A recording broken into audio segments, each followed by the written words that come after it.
Government school పైన already private schools ఎక్కువైనట్టు అదేం పట్టించుకోవట్లేదు వారు. ఉమ్, నేను ఆల్రెడీ మా ఈ గత సంవత్సరం 2 సంవత్సరాలు నా తగినంత సాయం వాళ్ళకి చేస్తూనే ఉన్నాను. ఉమ్, ఒకవేళ ఇక్కడ మనం అంటే ఇది ఉన్నా లేకపోతే నా సపోర్ట్ వాళ్ళకి ఉంటుంది. ఉమ్. వాళ్ళు అయిపోతే ఇంకొంచెం ఇక్కడ ఉన్న కార్పొరేట్ స్కూళ్ళతో పోటీగా గవర్నమెంట్ స్కూల్ నిలిపిస్తాం మేడం. మీరు అన్నారు కదా కార్పొరేట్ స్కూల్స్ ఎక్కువ ఉన్నాయి, ఇక్కడ అంత ప్రాబ్లం లేదని.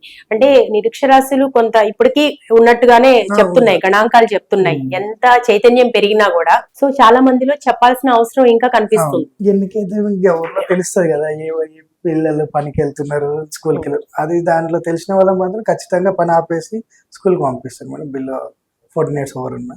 ఓకే, ఇప్పుడు రైతులకు సంబంధించి కార్యక్రమాలు, ఒక ప్లాన్స్, ఒక దీర్ఘకాలిక ప్రణాళిక ఏదైనా ఉందా? మనది రైతులది అంటే మనం ఉన్న ఫీల్డ్ లో లోన్స్ ఇప్పేయగలం మేడం బ్యాంక్స్ లో.